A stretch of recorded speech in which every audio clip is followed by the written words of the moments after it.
What's up, everybody? You're listening to the Hustle and Flowchart podcast with your boys, Matt Wolf and Joe Fier. Check it. It's that time again. Hey, it's that podcast time thing again. Yeah, let's do some hustling and some flowcharting. What does that look like?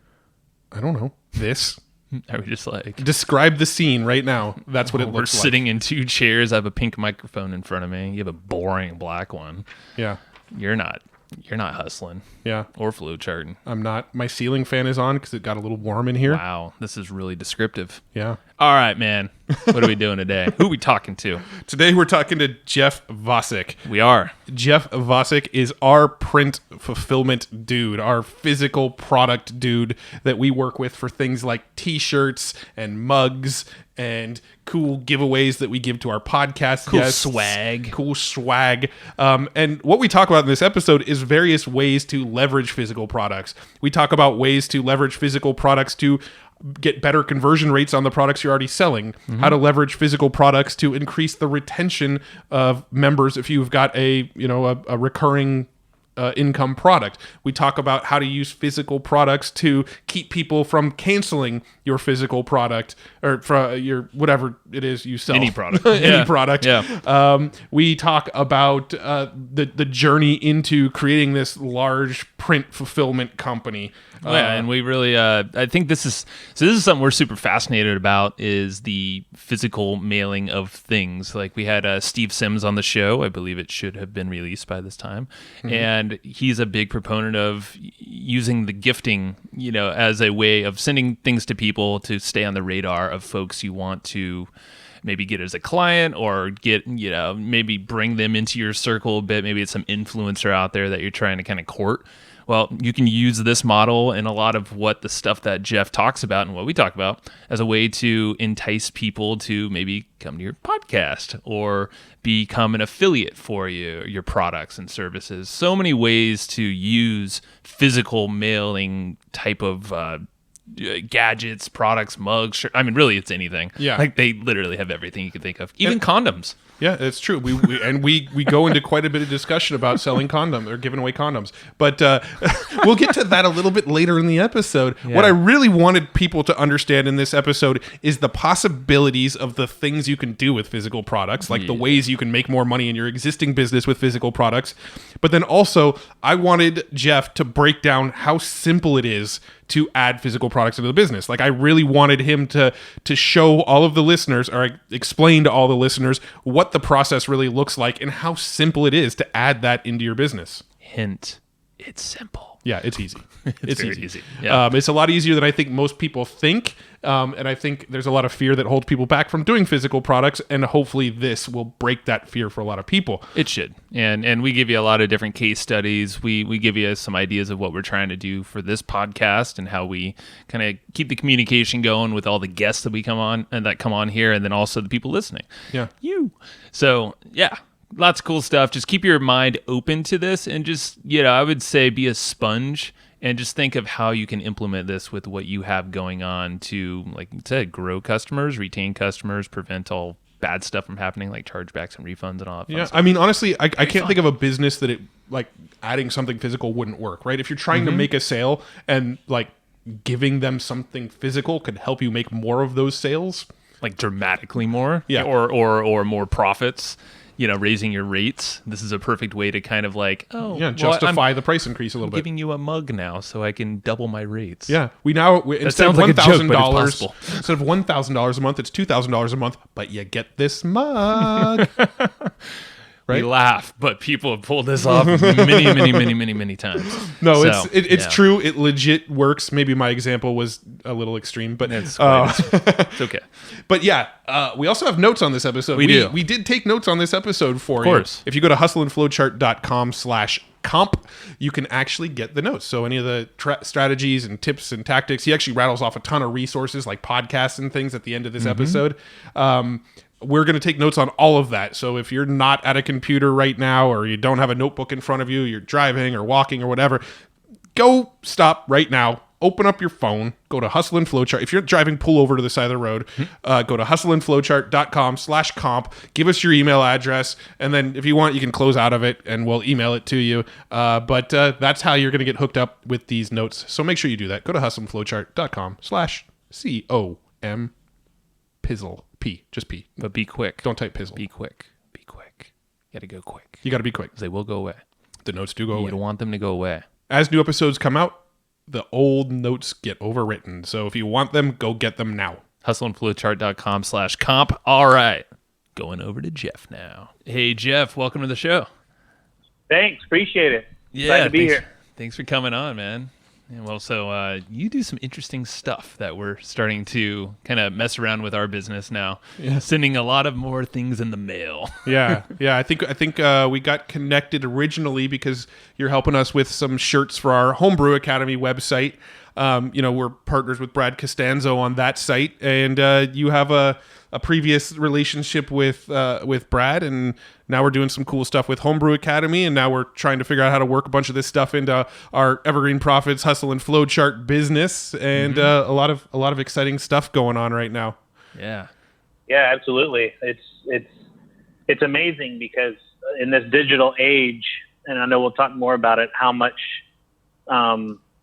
sending people or offering people physical stuff can just explode in online business from a lot of different aspects. Yeah, I mean that's what we're kind of finding out ourselves in our business as well. I mean we've been sending physical stuff in the mail for roughly 3-ish years now, and yeah, it's definitely had a major impact. So we'll definitely get into some of those topics on what we're doing and some stuff that we've talked with you about testing and trying in the future, and we'll cover a wide range of topics in the physical product world. But before we do, let's start with your backstory a little bit. And what were you doing before you were an entrepreneur? How did you kind of get into the entrepreneurship world? What's sort of the evolution from pre-entrepreneur Jeff to I print and ship Jeff? I like that. I need to come up with some sort of like VCAD type of thing for that. That's good. So, I mean, I definitely have to go way back, and then I'll fast forward that. I mean, as far as there's kind of always been an entrepreneur, Jeff. My dad was an entrepreneur. Both of my grandfathers were entrepreneurs. So, that kind of was, 100%, genetically that people would say that, that's not really genetics, but it's, or DNA, but we throw that term around. And so it really honestly started when I was a kid. And the first thing I did was I asked my mom to buy 2 of everything that she was going to get me for Christmas so that I could play with one, but then so I could also rent one to my friend. Rent it to all your friends. That's awesome. Yeah, exactly. So, I had a huge He-Man action figure rental business. That was probably one of my most successful, endeavors as a kid. Wow. And so, and then, yard businesses, blah, blah, blah. So I guess, so going way back, I always had just kind of this entrepreneurial spirit. But the cool thing is that I was also, I call myself middle brain. So, your left brain is like supposedly your analytical brain, and your right brain is your creative brain. And I feel like I'm a pretty self-aware guy, and I feel like I'm kind of the best of both worlds. And so, and again, that kind of started when I was young, because also at the age of 2, I started playing piano and got into music and things like that. So I kind of had the entrepreneurial side, but I also had that creative side. Almost everybody in my family was also musicians. My mom was a phenomenal singer, different things like that. And so from the beginning, kind of the creative and the analytical kind of mixed together, and then, layer the entrepreneurial spirit and everything else on top of that. So that has always helped me be able to adapt and, shift and transform quickly in business. Then of course, just really like fast forwarding. So, don't have to tell you like all the details per se, but, of course I went through school And I wasn't the best student because, I was typically either wanting to play music or, do business or, see if I needed, do some data analytics on, is the twisty He-Man, selling better than the non-twisty He-Man. Wow. And things like that. And so, I went through school, and then so when I went to college for music, because it was just like I had a lot of pressure, even though certain people in my family were entrepreneurs and stuff like that. But I got kind of pressured to go the college route and get a good job and things like that. So I went to college for music. Realized pretty quickly. And towards the end of my college career, I did not want to be a broke musician. I actually say that, you learn from your experience, you learn from watching other people. And I feel like I really had an advantage in that it took me a long time to finish my degree because I had to work and go to school. And I was about 2 years off of all of my friends that started with me. And I always feel like this was kind of a blessing. And I never knock anything. I try to be a very optimistic and not negative person. But I got to watch all my friends that were finished their degree before me and were kind of starving musicians. And it was just kind of like, I really don't want to do that. That's just not my route. I also saw them a lot of them lost their passion for music because they had to do it for a job. And so it just became a job instead of a passion. And I didn't want that either. So I got into information technology. All the counselors in school said, hey, musicians are really analytical, so computers and information technology will be great for you. So long story short, I lasted as an employee for about 9 months. I figured out pretty quick I was unemployable. And of course, I should have known that. And so, again, right out of college, I actually kind of took a little bit of an entrepreneurial break from like high school all the way through college. I really kind of didn't have any side hustle during that time. But then as soon as I realized that, I really didn't want to have a boss and I was smarter than my boss and all that kind of stuff. And of course, being young, some of that was cocky. Yeah. But like I immediately started a web business and then I started a DJ business. And then, man, I just started doing all kinds of stuff, man, all kinds of stuff. I did MLM and network marketing. I just kind of really went through tons of things. I sold insurance. I mean, it's almost like you name it. Yeah. And I did it. And then I got introduced to the internet, man, like really hardcore, sort of in one of the MLM companies. I kind of saw the power of the internet because they were one of the first kind of online MLM supplement companies. And this was like 2001. And then in 2006, I got into real estate and started doing some real estate stuff online. And then I got into, from that, I started working with the guru. So I got into like, guru stuff and information marketing. And that's kind of where I really started my online marketing career, was really on the information side. And then, that was about 2006, 2008. And then, so I built a $12 million information publishing business from like 2009 to 2014. Wow. And then, man, I just saw a lot of my buddies getting into physical, and I don't mean shape, I mean product. Yeah. And, so it's like they were taking all their, phenomenal direct response knowledge from selling information products and selling services and things like that, and kind of taking it to Amazon and eBay and, building Shopify stores and doing, Facebook ads and all that kind of stuff. And, I just remember one of my buddies in particular that used to sell software and had a little information business behind that related to tech. I mean, go from like $0 to $10 million on Amazon in like 10 months. Jeez. And I was like, man, like I need to go do that. So I got into, it's funny because I kind of started out a little bit more on the logistics side. Backstory really quick. My grandfather on my mom's side had a packaging business. Like pretty much that's all he did was packaging. And I worked in that business for 4 years while I was in college. So I learned a whole lot about logistics and warehousing and all that, from that. But I did a lot of logistics and warehousing and stuff first. I know it's weird. Internet to that, it's like, what the heck, It sounds like your life in a nutshell. So. I know, it's like, exactly. And so, and then it was just, so then we started selling some products. We did little Amazon, did a $1 million eBay store, multi-million-dollar Amazon store. And then, decided that, I wanted to be more of the guy that, during the gold rush, the people that made, unless you kind of were one of the very, very few lucky people that hit it rich with, finding some gold, the people that really made all the money were the people that serviced all the gold miners. So the people that sold the pickaxes and the shovels and the sifters, and all that kind of stuff. It's like that. All that. Exactly. Yeah. Exactly. So it's like either that or you own the bank, And so, so I was like, you know what? I want to be that. I want to be the guy. And obviously I kind of got a taste of that with logistics and warehousing, but I didn't feel like I kind of owned enough of it and got, really the full piece of it. And I saw a presentation from a guy that you guys might know, whose name has completely left me right now. So I'm so excited that I will not be able to give him any credit. I actually think he lives out there where you guys are.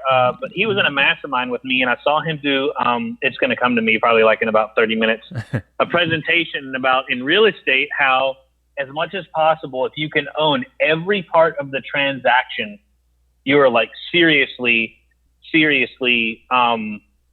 doing really well and have a great business model.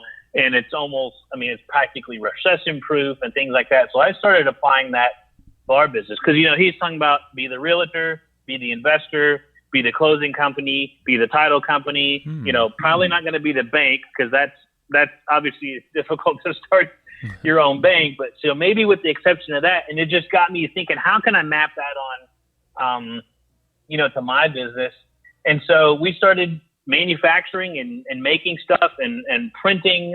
And, we started with like apparel and different things like that. But then I also started building relationships and owning parts of the different processes and even down to freight and logistics, and things like that. And so that brings me to where I am today with iPrint and Ship, where, we make over 150,000 different products.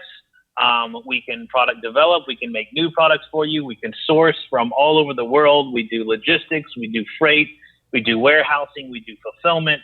Obviously there are certain things that we do more than the other. There's always like, supply and demand and things like that. But we are a global printing and fulfillment company. And, and I love it. It's fantastic because it feeds every part of my DNA, and who I am and things like that. So that's kind of my story, sticking to it. I have a question. When you had your $12 million a year info business, what was that business? Because I feel like we might have crossed paths back then. I think we did. And that's a very common thing. And it's kind of funny. It almost is every week, we'll get a new client and it's like, man, didn't I promote your product on a webinar like 4 or 5, 6 years ago or something like that? I think you and I did a webinar together. I think I promote. This has got to be 2009, 2010.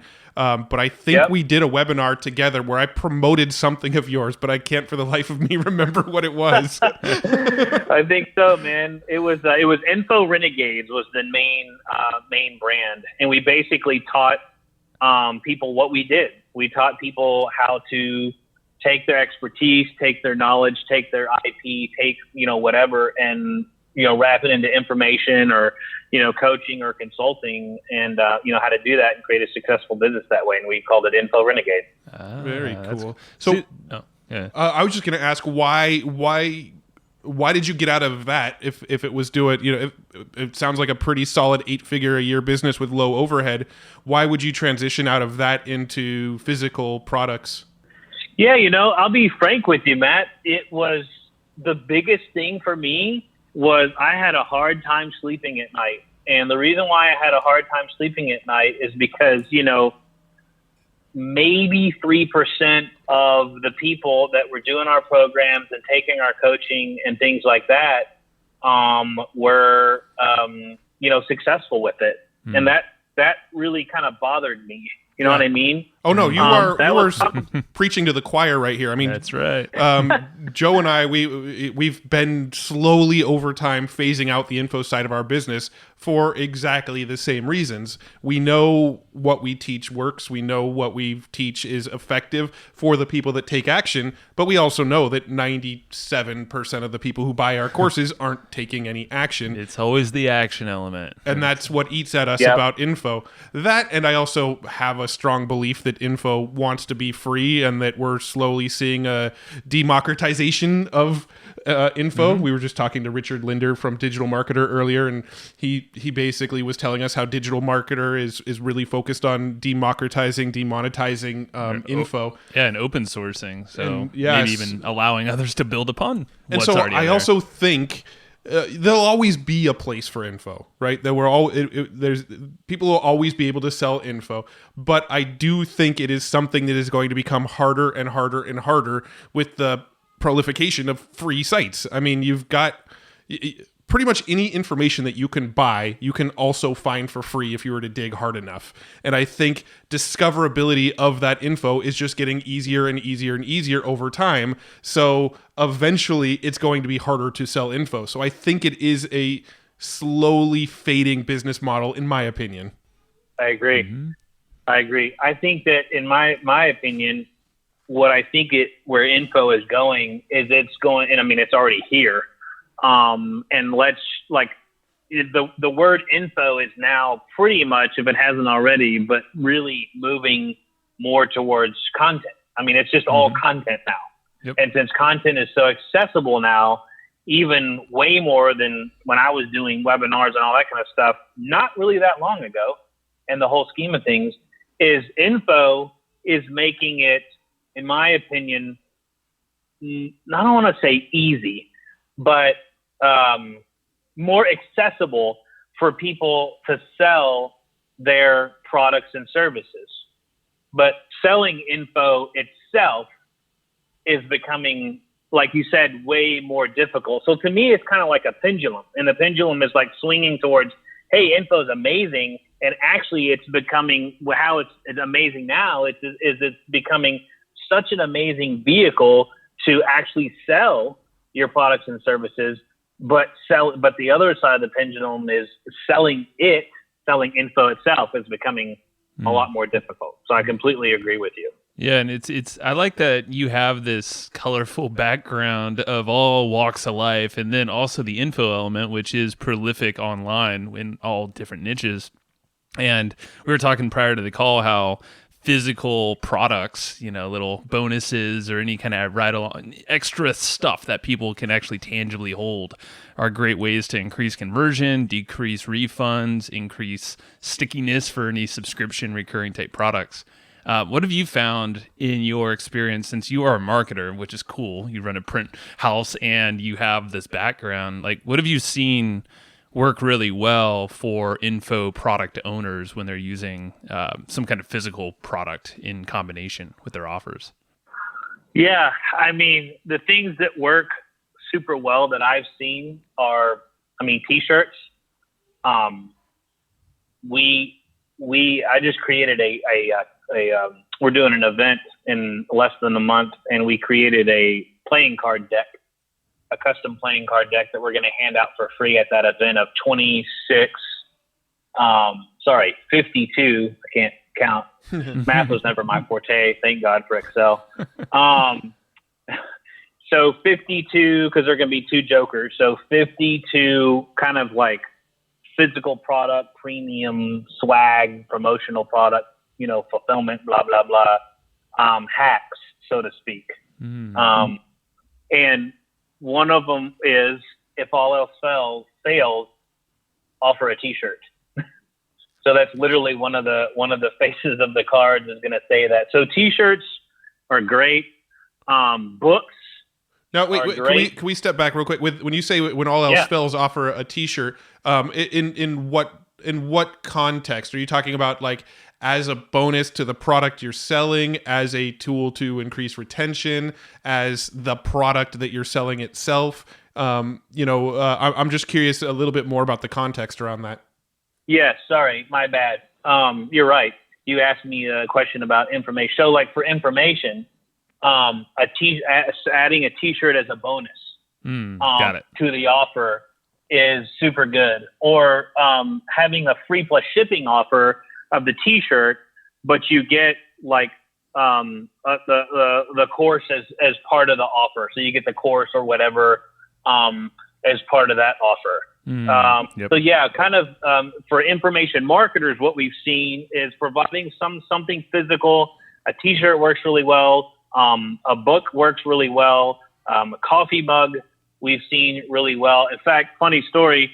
So Yannick Silver, you guys know who Yannick Silver is? Yep. I think you're taking this out of my probably brain. I literally I was going to make a Yannick reference, but I want to hear what you have to say. This is great. Yeah, so Yannick used to sell this copywriting course. This is one of the greatest kind of examples kind of in our world, so to speak. There's obviously more examples of this going back to like Jesus's time, to be honest with you. And so he sold this $2,000 copywriting course. And he was like, conversions were good, but it's Yannick, great copywriter, blah, blah, blah. But he's like, what can I do to increase conversions? And all the guy did was added a $4 coffee mug that said, "Kiss me, I'm a copywriter." And it it's a $2,000 course, $4 coffee mug. Like put that on your pendulum, right? And increased its conversions massively. I actually have a slide. I apologize. I'm not where I can see it. I actually have the number. But the lift was just, for what it was, for just adding a $4 coffee mug that said, "Kiss me, I'm the copywriter," the lift was just kind of ridiculous. Yeah. Considering what it was. So, and he just gave that away. It's just like, hey, you get the course, you get this coffee mug. So, anything like that. Another one is that if you sell courses and it's something like a bigger, like how-to kind of course, kind of a more what I would say more of like a kit, more of like a thud factor kind of course, sending a welcome kit is also something that works really well. So we have several clients that sell. This is more for information, and you probably have information marketers of different, sales price points here. So I'll see if I can hit everybody. The T-shirt and stuff, those kind of things. Yannick's example is kind of out there, but typically T-shirts and things like that work really well for like a lower end offer. But then if you sell like a big course, like a $500, $1,000, $2,000, $3,000 course. I mean, we have some people that sell $3,000 courses. And then we're kitting and fulfilling, making, and then kitting, and shipping out a welcome kit for them. And that's really working well for people that kind of have a bigger online course. Man, I wish I'd have thought of that when I was doing Info Renegades. Our price point was $997, and then the upsell was an additional $1997. So like $3,000. Man, I wish I'd have done I probably would have been a $24 million business if I'd have done the welcome kit thing or some kind of physical thing, back then, but it is what it is. So for information, T-shirts, mugs, books, like if you're selling information, like an ebook or something like that, and you can put that into a physical form, man, people are like killing it. Outright selling the physical form, or doing the physical form of the ebook either as a bonus or as an upsell. We've got several people on ClickBank that are selling, an ebook on ClickBank, and then they're upselling into the physical book. But then, as part of that upsell, they're offering some other things that they get by taking that physical book upsell offer. And we had a guy in the diet niche that for a while, he was doing it as an upsell.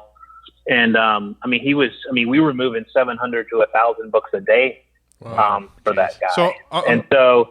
Yeah. I'm curious, just for the listener's sake, obviously you and I have talked quite a bit now, but for the listener's sake, what sort of costs are we looking at for things like a mug, a shirt, a book, including the cost of the product and, adding some sort of like custom image to it and shipping it out? Yeah. Obviously, on things like books, it's a little difficult because it depends on the size of the book, how many pages, and things like that. But I can definitely give you some examples. T-shirts are a little bit easier. I mean, we can do, simple T-shirts with a design on the front, black T-shirt with a design on the front, whatever you want that design to be. Basically, whether it's single color or multicolor or whatever, we can do that shipped, printed and shipped. I guess we can maybe put in the disclaimer of the date, because who knows about pricing and shipping. But it's true. Right now at the time of this recording, we can do that for under $10, printed and shipped. A lot of times under $9. And again, that's printed and shipped to your customer. For things like books, again, it really just kind of depends on, the size of the book, and things like that. Those guys that were doing, 700 to 1,000 books a day, that's obviously a lot of volume. Mm-hmm. I think the book cost them a little over $2. It was a little bit thicker of a book because it had a bunch of diet stuff in it and recipes and all that kind of stuff. So I know that book was a little over $2 for the book. And then shipping, they were cool with shipping it media mail, which is pretty inexpensive. That's the cheapest way, right? For books? Yeah, it takes 8 days, but it's super, super, super cheap. So as long as you set up your peeps that, hey, you're going to get your book in 3 or 4 days. So, we're going to ship media mail. Yeah. Yeah, exactly. I think they were at I want to say $4 or $5, printed and shipped on the books. Obviously, they were doing quite a bit of volume. Volume does matter. So it really just kind of runs the gamut on that. A coffee mug, like I said, $2 to $4 for a coffee mug. Packaging for a coffee. The only thing about coffee mugs is packaging is a little bit more expensive, because obviously, you don't want it to show up in pieces. Right. And so, it's a little bit more, but we still do that for about the same as a shirt, under $10, under $9. So yeah, there's a lot, let me put it this way. There's a lot of things that we can do for under $10. Yeah. And so, that's kind of another way to look at it. It's like, what can we do for, you give me a budget, and I can make it work. It's very powerful when someone, gives us a budget, and we can make it work and everything. Yeah. Well, I just looked up on your site, and we can get hustle and flowchart flags printed. So, I think we should. I think we really should. If we can, that means we should. Well, I know you have a flagpole in front of your house, Matt. I got one in my back. Let's fly them up. Yeah, we do both have flagpoles at our house. That's hilarious. Yeah, awesome. I love this, man, because back, when Matt and I started, 3 years ago or so with the physical mail side of things, because we've always been online mainly, but, with our EGP letter, that was a monthly newsletter that we started back then. It's restarted now, but we also sent welcome kits, kind of like what you're describing. So it was like a little pamphlet with some other random swag or whatever else packaged up in there. We packaged a book in there. Yeah, it was a box of junk. We sent people a box of junk. Admit it. No, that's a great way to put it. I'm just kidding. No, we actually put both of our books in there, and we had like a it was a wow factor. Yeah, no, it was the thump. It's like what you were saying. Yeah, you got a box of stuff in the mail when you signed up for a little newsletter. So. Yeah, and I've seen this used so many times. Like we did a local meeting that we used to go to, Glazer Kennedy, which ironically, I'm sure Dan Kennedy is talking about the lumpy mail all the time. So they're big proponents of that, and they would always have a welcome kit. Basically, is what you got if you had these join this local marketing meetup, and it was everybody went gaga over it, and it was just books that he just kind of put together, his books, some other random stuff. Some CDs that nobody actually has devices that play CDs for anymore. Henry, if you're listening, we love you. But it's just crazy how people will sign up for something that I think that was maybe $100, $200 a month. Yeah. And that thing is just the stick factor. That was $80 a month. Yeah. Well, yeah, whatever it was. But either way, it's not a bad amount of cash, and you're giving away maybe a box worth $10. Yeah. No, for sure. Yeah. Yeah. more of the punchline I'm actually glad you kind of brought it up from an information perspective, because more of a punchline for you information marketers out there is just what it does for you on the back end. Mm-hmm. I mean, it's just so profound what it does for you on the back end, especially from a refund retention and refund reducer, retention increaser, and chargeback reducer. And we found that, for example, people who lead with information and add some sort of physical component or premium or whatever to it, I mean, the refund and chargeback rates go down dramatically. Like, I'm not talking about go from like 30% to 26%. I'm talking about going from, 25. I mean, you guys know it info. I mean, the refund and chargeback rates can be ridiculous. Oh, yeah, they're horrible. Upwards of even 50%, even for some of these guys like on ClickBank and stuff like that. And like, we found when you add a physical component, I mean, we're down in the single digits.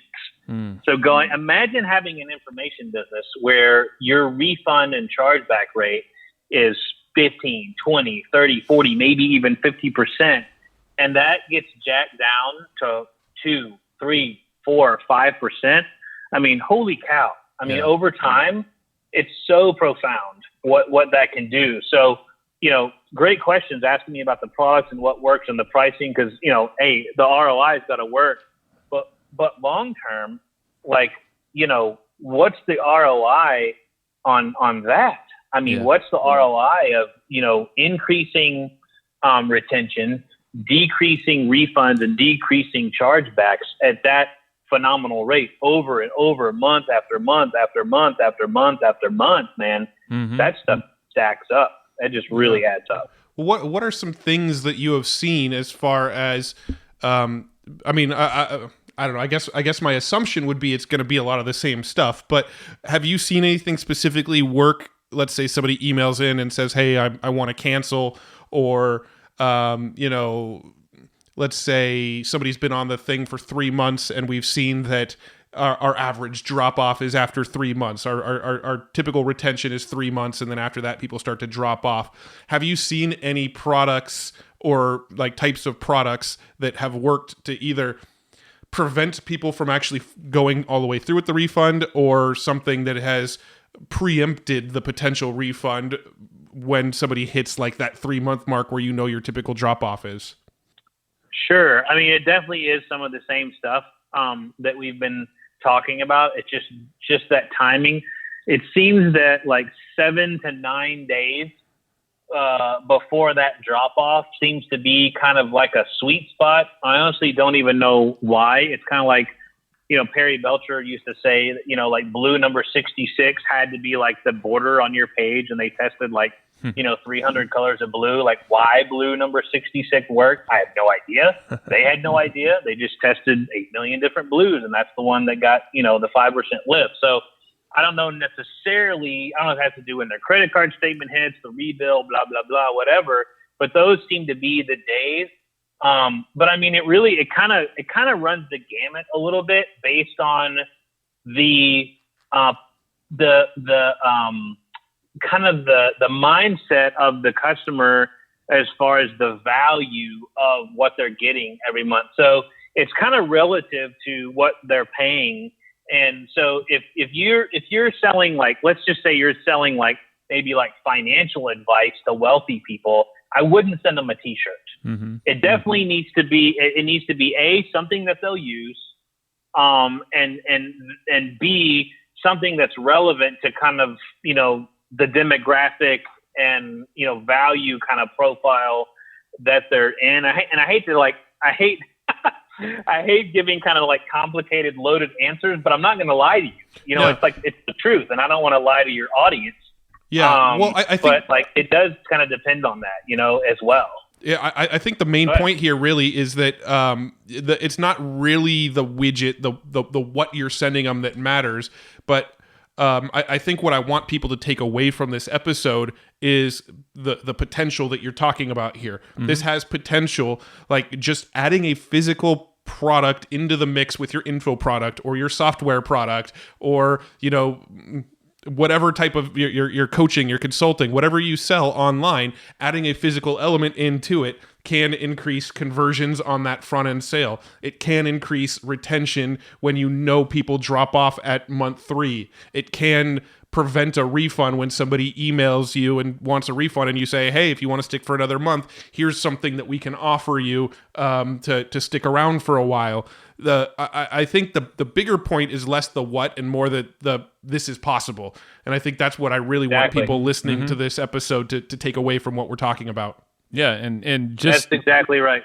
And there's even the ways that we want to use it for this podcast. Like, there's so many ways that we want to leverage a lot of like what you do is, for the guests on podcasts, we already collect their physical address and their shirt size. Mm-hmm. So that gives us some pretty good data to work with right there to follow up. And it's all about relationships. Like, we had Steve Sims on here it's not released yet, but we recorded last week. And, he's all about sending people, really, it's like unexpected stuff in the mail. So like another use case is follow up with someone when they're not expecting it. Don't tell them you're sending it, but if you have their addresses and you know that they're either a connector or they're going to freaking buy a bunch of stuff from you, giving them something useful to, even if it's kind of unique or maybe it's unique to them, but it's cool. It's just showing appreciation. That's one way we want to really extend the touches that we're doing with each person. Yeah. Yep. Yeah. It goes down to psyche. I mean, that's really, and Matt, I love the way you sum that up, man. That's so, I was probably kind of rambling there, but I get pretty excited about this and everything, in case you couldn't tell. But the way you sum that up, I love the way you sum that up, that it's just the opportunity and to go a tiny bit deeper. And I won't spend this time on it. It sounded like you had another question or point. It's all about psyche. I mean, we've studied this. We know why it works because we actually have studied this. There is psyche behind it and stuff like that. And one of the biggest things that Joe just pointed out that was great is the gifting model as well. I mean, there's definitely a gifting side of this that is huge. And especially for people that are thinking about canceling your trial, canceling your subscription or whatever, that 7 to 9 day time frame that I mentioned, before they typically are canceling, you sending them something unexpected, as Joe said, they don't want to be the jerk that like refund. And I'm just saying this is how they think. I'm not saying they're jerks, but literally we've done studies on this. They literally don't want to be the guy that cancels on you when you sent them the $10 box of brownies that their kids ate through and just absolutely love and wouldn't stop talking about the brownies. Exactly. And how good they were. Yep. That's what it is, man. It really does go down to psyche. Oh, 100%. And I mean, we found out just with our own newsletter that if you're an info business, if you're selling info, you can actually take that info and take it from an online info product to an offline info product, and your retentions are going to go way up. But that's a totally side point. What I was actually about to say a minute ago was, I think one of the smartest things that ClickFunnels and Russell Brunson did was with their gold record thing, right? So if comma club. Yeah, their 2 comma club thing, where if you've made over $1 million in your business, you fill out a little survey and say, look, we've made over $1 million in our business. And then they send you what looks like a gold record, like the record industry used to give out when people hit 1 million sales or whatever. Giving that thing out causes people to get it, they get it in their house, they hang it on their wall, they take a picture of it, they post their picture on Instagram of like, look at this amazing achievement that I just got. They share it on their Facebook wall, they go into the ClickFunnels group and they tell everybody that I just got into the 2 comma club. I mean, I don't know what those things cost, Russell. I mean, $20-$30 a pop, but think about like the marketing reach of all of these people that have entered the 2 comma club and have shared it on social media. It's freaking brilliant. Right. Yeah. Huge. And I those think welcome kit things, the welcome kit things that we were talking about earlier.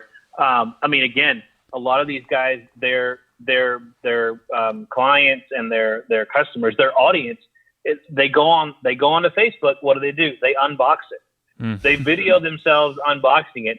Hey, all you blah, blah, blah, and such group, I got my kit today, show pictures of it, blah, blah, blah. Just like what you said. I mean, that's exactly right. That's such a great point.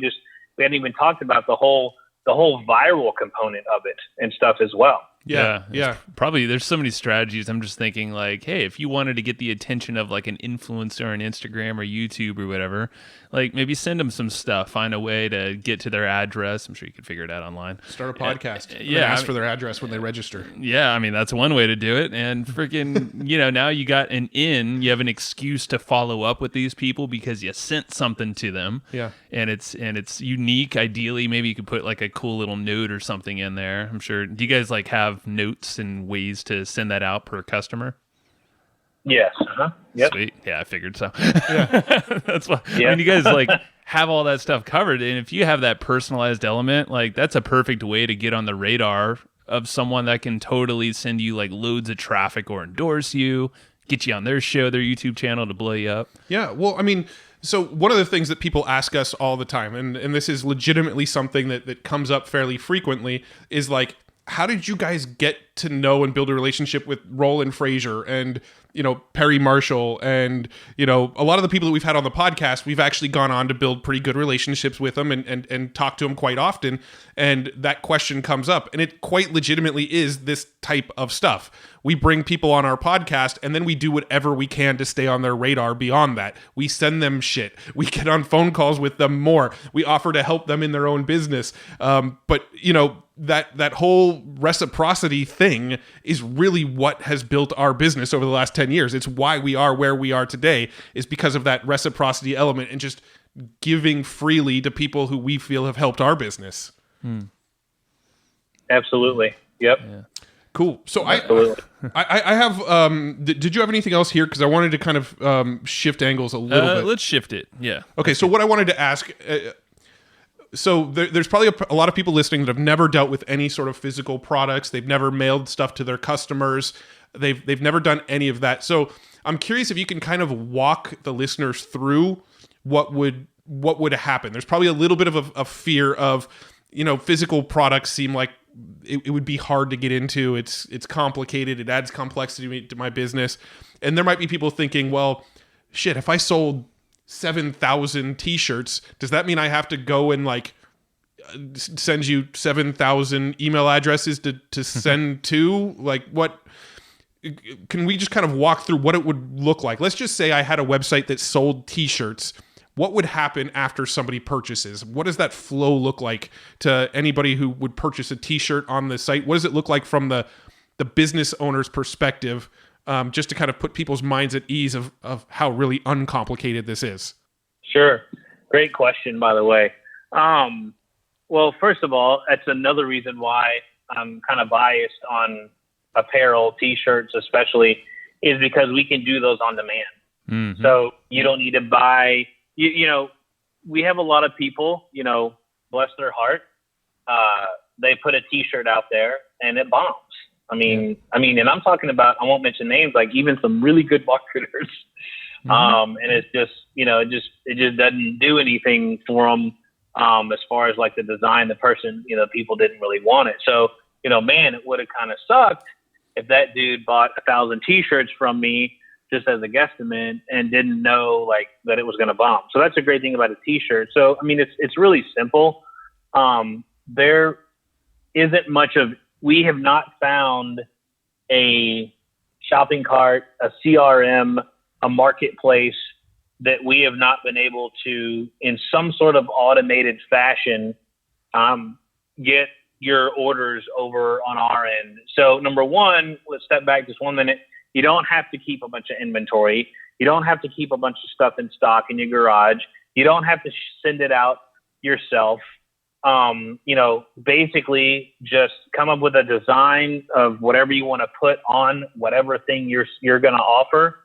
And we can even help you with that. We can help you with that as well. We have designers on our team, not to pitch, but I'm just saying, we can help you with that since we're talking about helping and making it easier. And then, we basically just create a proof and you approve the proof. And then we connect with whatever your CRM, shopping cart, marketplace, whatever it is. Are there some that are easy than others? Yes. I mean, obviously something like a Shopify or a WooCommerce, is, obviously built for stuff like that. Whereas like, an Infusionsoft or something isn't necessarily built for that. But we have people that use Infusionsoft all day long, and we've got no issues grabbing their orders, putting them in, getting them into our system through a very simple tech stack, and then then we fulfill the orders for you on demand, and bill you once a week. I mean, it really is that simple. Don't have to keep inventory. Don't have to be a technical person. Don't necessarily have to set up anything. I mean, we have a plan or a tier where we'll build out your Shopify store for you, or whatever, if you want us to, if you want us to do something like that. So it can be super duper.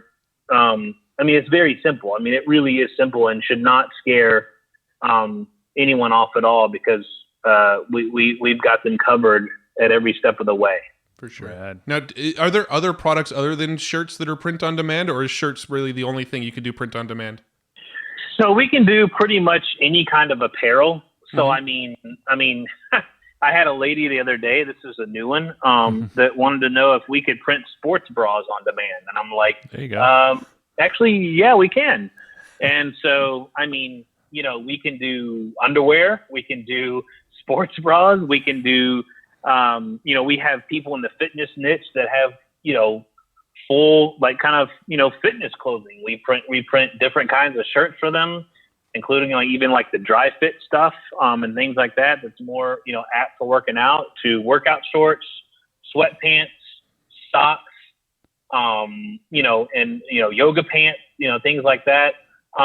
When you get into the more kind of physical hard goods, we can do pretty much just about any kind of print. And you guys kind of have some experience with this. We actually just brought a whole bunch of the print, what I call print in-house. And so that's why things like inserts and, some of the other things are very simple to do, on demand.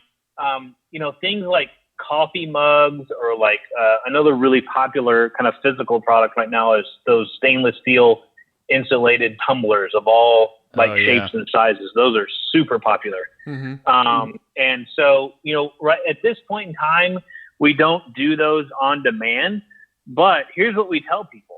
And we have people do this all the time. Do a test offer, test it, set people's expectations, because we can still get them done really, really fast. Most of these things we can get printed and be ready to fulfill for you within 7 business days. So, I mean, it's not like, it's going to take 30 days to get those coffee mugs made, or something like that. Most of these things can still be pretty quick. So if you, tell your audience that, hey, we're going to offer this coffee mug, blah, blah, blah, whatever. It's going to take about, 10 to 15 business days for you to get it. I mean, most people don't care. I mean, if you tell them, like you said, it's not Amazon. It's not, they're not expecting that. I mean, Kickstarter wouldn't be like a gazillion-dollar company if everybody got pissed off because they didn't get their Kickstarter watch in a week. You know what I mean? So if you frame it and you position it, and man, we've had a ton of people that, I mean, look at it this way. We've had a ton of people that have just saved a lot of money, doing it that way, because they don't go buy stuff that they don't need, or they don't know how it's going to go, stuff like that. So, we can work with you on a little bit of like a launch strategy for those products that we don't print on demand, so that you don't, spend a lot of money and stuff like that. So that can be super simple as well. Yeah. And I feel like there's so many businesses out there that use stuff like AliExpress too, so that, I'm not a fan of that business model really, but, those sites, it takes 3 to 4 weeks to ship the product. It's like people have two expectations now with shipping, right? They either want it next day, because that's what Amazon's trained everybody, or even the same day, or they're kind of expecting like, I'm going to get it cheap, but it's going to be a while. Exactly. Yeah.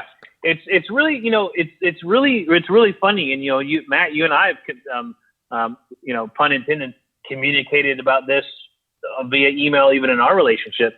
Communication is king. And if you tell people, hey, here's the deal, blah, blah, blah, you're going to get it in, 15 days or 3 weeks or whatever, they typically they typically don't really care. And somebody might say, well, does that hurt conversions? Well, maybe it will a little bit, but let's say you convert, let's look at it this way then. Again, okay, so you convert that, physical premium or bonus or whatever, that lifts your conversions to where your conversions, let's say, went from 9% on an offer to say like 19 or 20%.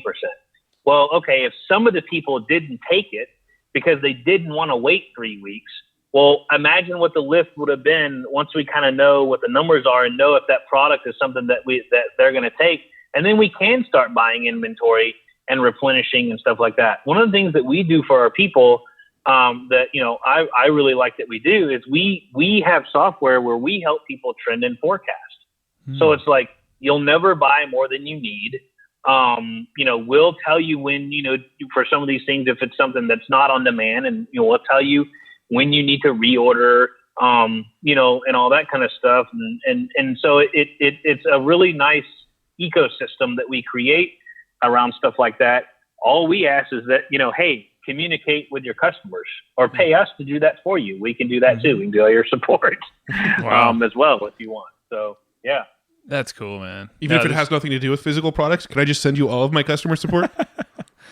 There's a price for everything, Matt. Exactly. That's right. So as you were talking about, you were educating everyone. I was educating myself on your website and found that you do condoms as well.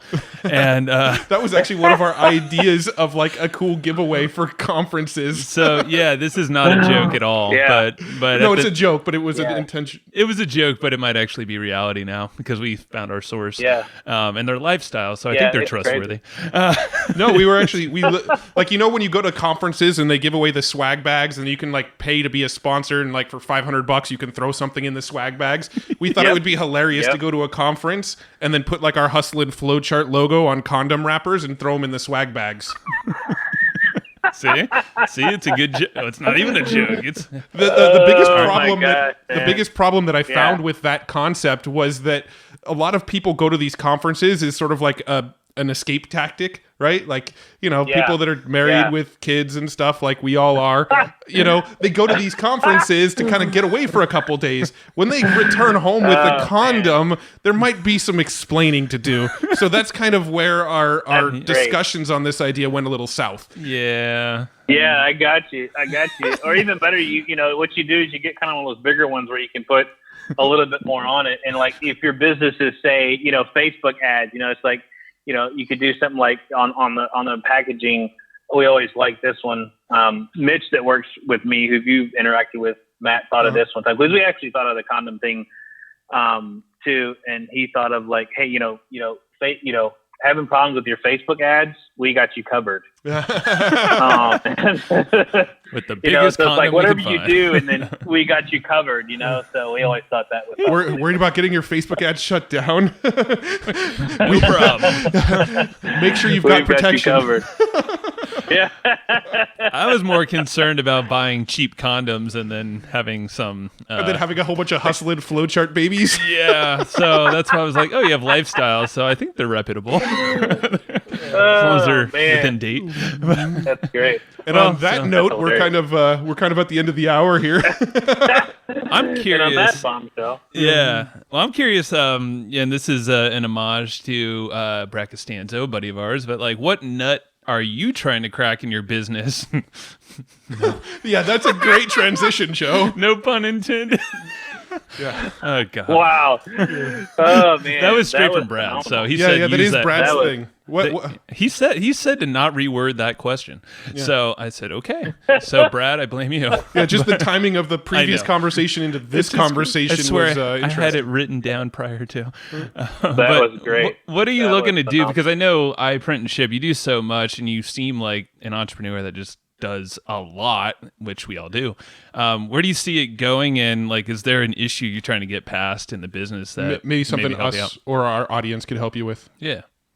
Yeah, that's a really great question, man. I appreciate that very much. That's definitely something that sometimes is a blessing and a curse for us, right? That it's like, there are definitely people. I mean, let's be frank, that probably look at us and go, "God, like you're a master of of so many things? Are you, you're a jack of so many things. Like, what are you like a master of? So we definitely, struggle with that a little bit. But the thing is that, I built my business the way I did because one of the biggest complaints we got is for anyone that does anything physical. It's like, man, one of the biggest complaints we got is like, I have to go to so many people to do what I want to do for one show or one product or one offer to where it really deters them. So I was like, you know what? I want to be that jack of all trades and master of all of them. So, who loves us? And I know this is like an aside, event coordinators. Mm-hmm. Because event coordinators, typically it's like they got the t-shirt guy because they're going to give out t-shirts and, and blast them off from a t-shirt gun from the stage. They got the guy they have to go to for all the signage. They got the guy they have to go to for all the tablecloths. They got the guy they have to go to for everything for the tote bags that are going to be the swag bags that you mentioned. It's like they have 50 different vendors, plus getting gouged by Freeman. And it's like, so when they can come to me and go, oh yeah, I do your signs. Oh yeah, tablecloths. Yeah, no problem. Oh, the pop-up banners. Sure. No problem. Oh, you need backdrops? Yeah, that's no big deal. Oh, you want something hanging from the top of the hotel so when people, no problem. It's like, oh, well, yeah, we'll do the T-shirts, we'll do the hats, we'll do the coffee mugs, we'll do all the little trinkets, everything that's going in the tote bag. Well, first of all, we can do the tote bag, and then we can do everything that's going in the tote bags. Oh, you need programs? Cool. Yeah, we'll print your programs for you. They're just like, wow, I can't believe this. You're making their lives easier. And Yeah, exactly. That's the whole thing is like buy people's time back for them. Or something like that. So what I'm working on, for me is I really want to get I would like to get more into, first of all, a whole lot more, guys like you that want to do a bunch of different things, want to grow, want to do print on demand, but also maybe want to do this and do that. So, kind of going away from like, and again, with all due respect and, hopefully I'm not, like shunning customers away by saying this, but I'm an honest Southern dude. And so, my mama would be proud of me, but like, like the soccer mom that wants a dozen t-shirts, like we're just trying to like get away from that and get into corporate and get into big accounts and get into people that are doing a lot of print on demand and people that are doing big volume and mass volume and things like that. Because for us as a business, that really creates a lot of different things. It makes your business a whole lot more valuable. It creates a whole lot more longevity in your business, and things like that. So I'm trying to get to more people that are doing stuff on demand, whether it be apparel or even on the fulfillment side. We're trying to get more fulfillment clients, and things like that, and kind of getting away from the, I need, 10 t-shirts for my, my groomsmen, for my wedding, and stuff like that. Does that make sense what I'm saying? Totally. Yeah. You're going for, it's more volume and it's maybe something that's recurring, constant flow of new orders and you can really do it right. It's not these one-off things where you can't really test and see what works best. So it's going to be better for your customer as well. Yeah. I mean, we definitely have some people we can connect you to, and a lot of people listening too. Yeah, for sure. And we actually, we do little events from time to time locally, and one of the things we always get for these events is those step and repeat backdrop banners. So we might have just found a new source for those too. True that. That's right. So, what's the best place folks can go check your stuff out? Because I know we've been tossing a lot of ideas around. So the main site is printandship.com. iprintandship.com.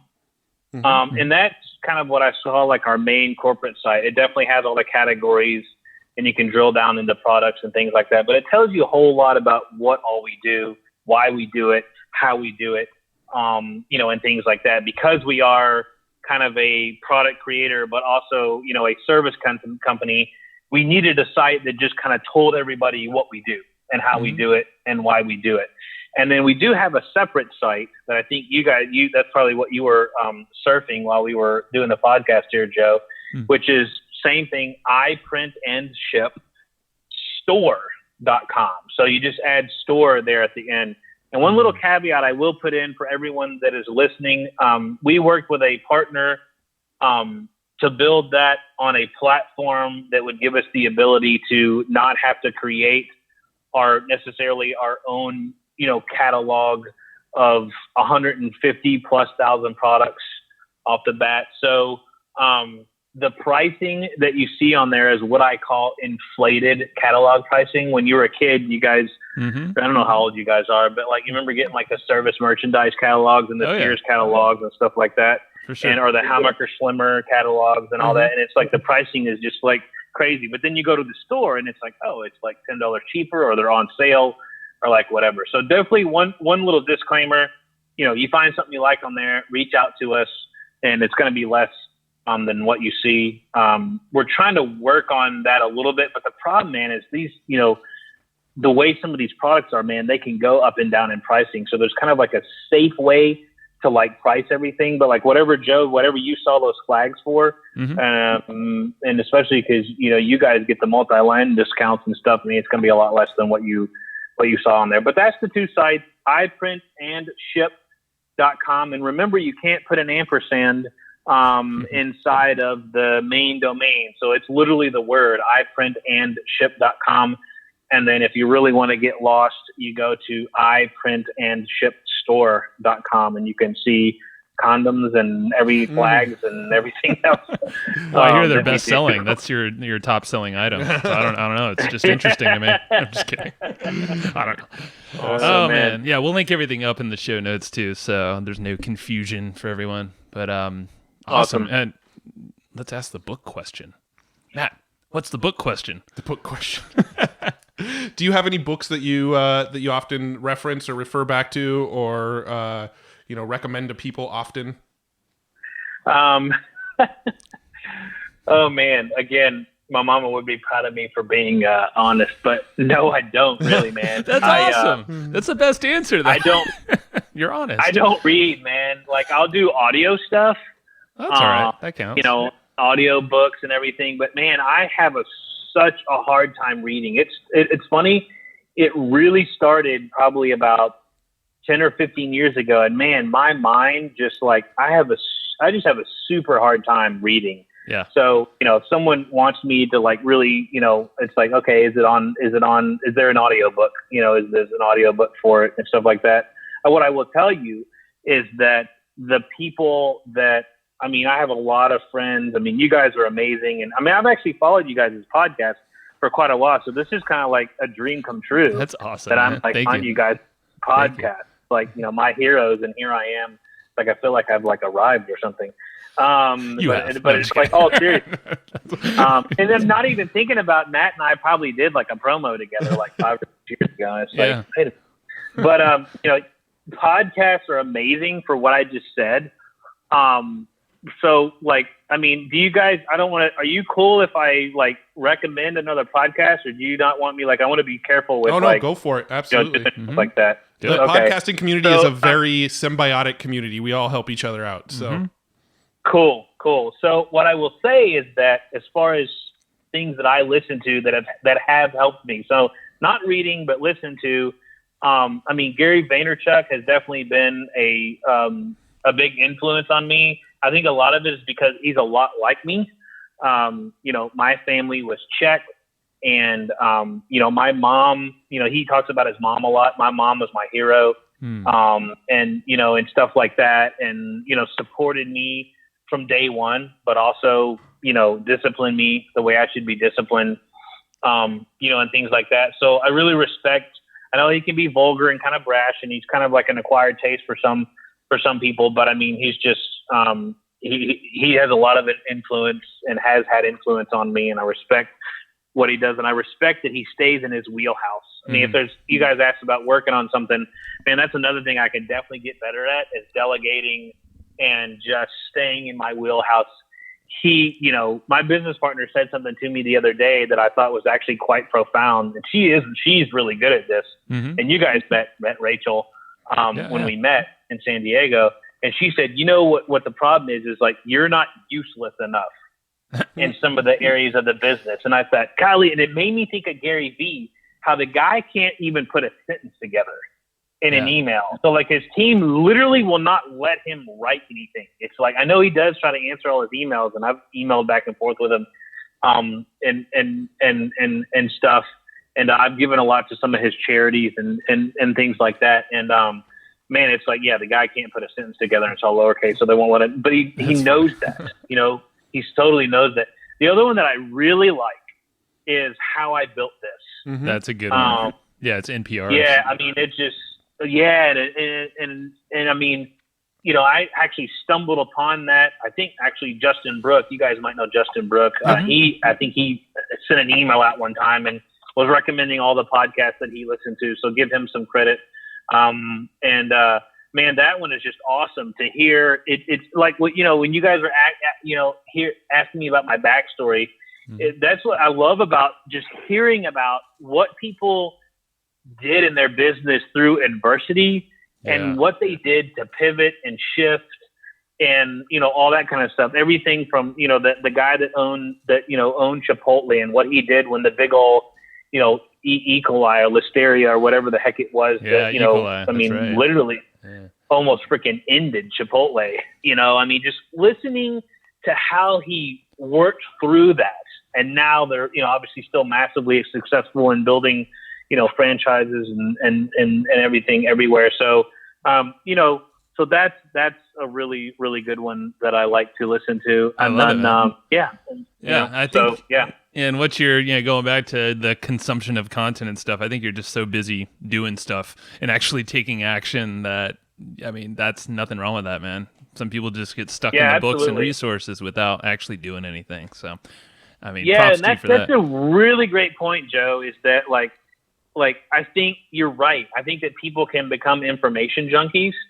Yeah. And then what happens is you're actually not really learning anything. Totally. You really don't learn until you act. I mean, you really, really, really don't learn and get better and stuff until you act. You know, everybody's, you know, debating who the basketball GOAT is, right? And, you know, if you look at like Michael Jordan, you know, and, you know, of course, so now it's like, is it LeBron? Is it Michael Jordan? Blah, blah, blah. And I'm not a huge basketball fan, but I'm kind of up on current events. And, you know, if you look at Michael Jordan, it's like the reason why he was so good wasn't because he read a basketball book or like read every freaking periodical or whatever on basketball he did. It's just because he would shoot 10,000 free throws over a summer. Yeah, he freaking practiced like, and whatever, did it. Yeah. You know? Yeah. No, it's so damn true, man. Same thing in business. It's so maps onto business. And I think that people don't think about it that way. You're kind of forced to with sports and entertainment, stuff like that. You're like forced to do that. And that's why a lot of great athletes become great businessmen and businesswomen, because they understand that it's that on the court experience, day to day. You have a fire in the warehouse.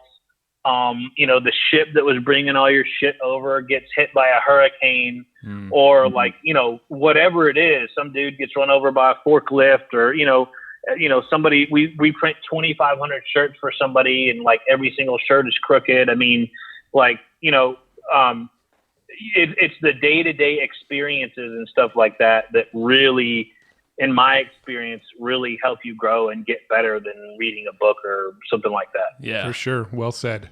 Well, cool. I want to get you off. But you should add a book. You should add a book to all your funnels. Yes, add a book to all funnels. Jeff promises to read them all. Jeff will never read them, but add them to your funnel. I'm literally just spitting my water out. Yep. He's an honest man, that Jeff. I love it. Well, cool. We got to get you off to dinner. I know we kept you about 15 minutes longer than we promised. So thanks so much for spending the time with us. And I think there's a lot of great takeaways for people here. And hopefully this gets more people doing some physical print fulfillment and ideally using iPrint and ship. Heck yeah. So we'll link everything in the show notes again. And Jeff, thank you for your time, man. And looking forward to printing more cool stuff. Condoms, maybe. I don't know about that. We'll see. We'll see how it plays out. No, I mean, I have to say thank you to you guys and shout out to your audience. Guys, listen to everything these guys say, but not only listen, but act upon it. These guys are brilliant. And I mean, like, absolutely just do what you can to act upon all the information you guys are learning from Hustle and Flowchart. And it was an absolute honor and privilege to be on here, guys. Thank you for letting me share and be on here. That's super cool. Thank you very much, Thank man. you. Thanks, Jeff. Have a good one. All right, guys. All right, see you. All right, take care. You too. All right, bye-bye. Bye. Thanks, everybody, for listening to this episode of the Hustle and Flowchart podcast. Before taking the time to listen, we want to give you something a little bit special. Every single episode that we do, we actually have somebody on our team take notes. We basically have a Cliff's Notes version of every episode where you can go and find all of the tips and tactics that they laid out, all of the resources that they laid out, all the good stuff from this episode. We actually have a nice simple notes version that you can find on our website. So go to evergreenprofits.com, find this episode that you just listened to, and give us your email address and we'll send you the notes. Thanks for listening.